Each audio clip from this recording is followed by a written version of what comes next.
Hello, I want to welcome you to module number 4 that we'll be covering this week on IT funding decisions. But before we preview that, let's go back to last week and review real quickly what we talked about in module number 3. What are the key takeaways on getting value from IT in module number 3? And the first takeaway is that for companies to get value from IT, they need to be able to align strategies. So you've seen this diagram. I wanted to hold it up just to reinforce this. So to get value from IT, companies not only need to align business and IT strategies to have those two strategies in sync, they also have to have an organizational transformation strategy, labeled here as OTS. That's a strategy for people, processes, any type of organizational change that needs to take place to complement the technology. And so I think that's a piece that a lot of companies leave out. Hershey's is a great example. They implemented an ERP system back in the late 90s. The system was a good system. It was helping to enable their business strategy, but they forgot to consider how this new software might impact their business processes. So they didn't adapt their business processes to the new technology, which had some very negative outcomes. So strategic alignment is critical, as illustrated by the information system strategy triangle. The second thing we talked about last week in Module 3 was the need for IT governance. So companies need to set up very effective frameworks for not the actual decisions that they make, but how they go about making decisions. So, excuse me, that's essential. So IT governance consists of roles, decision-making roles, processes, how you go about making those decisions, and then structures, excuse me. So, for example, steering committees. So to the extent that you have effective IT governance, you're going to make better decisions, and you're going to avoid the more haphazard organic IT decision-making that can lead to silos. We also talked about three generic types of IT governance, or postures, if you will, that companies take. A decentralized, which normally is not a good way to go about making IT decisions. We talked about the centralized model and then the federal model of IT governance. So, getting value from IT, you need strategic alignment, as illustrated by the information system strategy triangle. You need effective IT governance.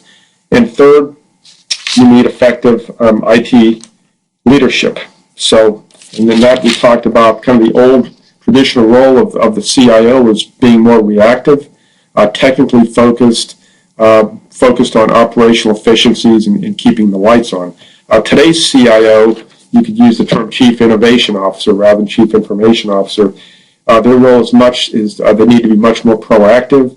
They're typically much more engaged with the senior management team, proactively helping to shape and enable the business strategy, and they play more of a role in advising the organization on the opportunities the technology affords, 1, 2, 3, 5 years out there. So much more involved in the business side as really strategic advisors as part of the senior management team. So that's the new role of the CIO, and so you need strong leadership from the IT standpoint to get value from IT. So think in terms of business, needing business-savvy tech people and tech-savvy business people. All right, so where does that leave us? So Module 4 this week, we'll talk about IT funding decisions. And so some things we're going to talk about. So first off, what are some of the different areas that companies invest in technology? Some of the different categories of investment. That's an important consideration. We're going to also consider how not all IT projects lend themselves to a what I'd call an ROI analysis, net present value. Some projects are mandatory. Infrastructure, sometimes that's mandatory. So that's definitely something to take into consideration. So I think some organizations will simply fund those projects that have the highest ROI. That always doesn't work, and if that's the rule you follow, certain projects may get left out. Just a personal opinion there. We'll talk about how to build a business case for an IT project. Let's say you're championing a project and you're trying to sell it within your organization. So what does a good business case look like? And what we'll talk about is there's the financial business case, which really deals with the numbers part, but there's also a strategic element of an IT project business case where you're dealing with a lot of the what I call the qualitative factors.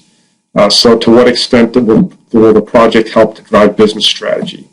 So more qualitative issues. So the bottom line is that an effective IT project business case needs to be comprehensive. So it needs to tell the whole story, the numbers, of course, your ROI analysis, but also the qualitative factors also that would help to support that project. So anyways, enjoy the readings, and we will do a case called PFM devices, which you actually have to do an analysis and recommend which of two projects to fund.